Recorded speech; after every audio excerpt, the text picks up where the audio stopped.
2018 সালের 27 নভেম্বর এসওসিএল এর হিসাব বিভাগ প্রতিষ্ঠানের জন্য দুটি লিফট কিনতে এলসি খুলে যমুনা ব্যাংকের আগ্রাবাদ শাখায়। লিফট দুটির ভারবহন ক্ষমতা 1000 কেজি করে।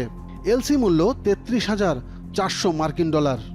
প্রতি ডলার তখন 83 টাকা 95 পয়সা, মোট 28 লাখ টাকার কিছু বেশি। সরকারি অডিট টিম এসওসিএল এ গিয়ে লিফট দুটি খুঁজে পায়নি। আমরা জানতে পারি সরকারি টাকায় কেনা লিফট দুটি বসানো হয়েছে তুষারের আরেক খালাতো ভাই আব্দুল ওয়াহেদের শিক্ষা প্রতিষ্ঠানে।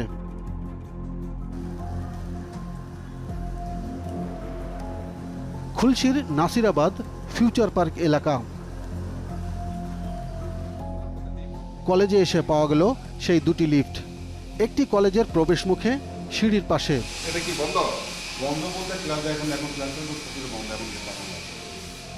আরেকটি বারান্দার শেষ প্রান্তে। এটা একটা লিফট, এটা বন্ধ। আমরা সরাসরি যোগাযোগ করার জন্য অধ্যক্ষ আব্দুল ওয়াহেদকে খুঁজতে থাকি। এখন কেউ আসে? প্রিন্সিপালও নাই। উনি তো আসে, সকালে আসে, উনি গেছে কেউ। আপনি একটু আগে বলেন আসে, এখন বলেছেন আসছিল, আশা করে গেছে।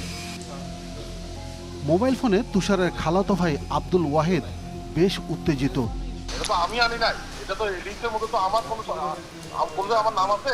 এসওসিএল এর কার সাথে আপনার এই ডিটটা হয়েছে বা কার সাথে কথা হয়েছে? বিজয় বাবু যে ওদের জুনিয়র অফিসার, হ্যাঁ, সে বাদী ছিল, বাদী হয়ে আমার নামে মামলা করছে।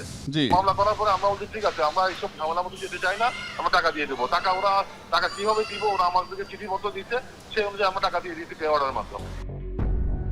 লিফটের বর্তমান বাজার মূল্য 40 লাখ টাকার বেশি হলেও এসওসিএল এর পক্ষ থেকে দাবি করা হয় 28 লাখ টাকা। আর সেই টাকা ফেরত দিয়েই দায় মুক্তি নিলেন অধ্যক্ষ আব্দুল ওয়াহেদ। ধামাচাপা পড়ে যায় তুষারের কুকীর্তি। সরকারি অর্থ আত্মসাৎ ধরা পড়লে শুধু টাকা ফেরত দিলেই কি অপরাধ শেষ? আইন কি বলে?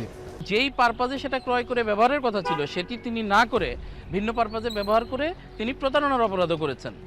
এক্ষেত্রে যদি তিনি কোনো অ্যামিকেবল সেটেলমেন্টে ওই লিফটের টাকাও ফেরত দেন, কিন্তু এখানে কিন্তু ফৌজদারি অপরাধ ইতিমধ্যে সংগঠিত হয়ে গেছে। এর বাইরেও আসলে যিনি ওই প্রতিষ্ঠানের স্বার্থ সংশ্লিষ্ট পদে থেকে এই কাজটি করলেন তার ওই প্রতিষ্ঠানে থাকবার অধিকার হারিয়েছেন। একই সঙ্গে তিনি আমাদের যে প্রচলিত ফৌজদারি আইনে শাস্তির মুখোমুখি হবেন। এটাই আইনের বিধান বা আইনের ভাষ্য।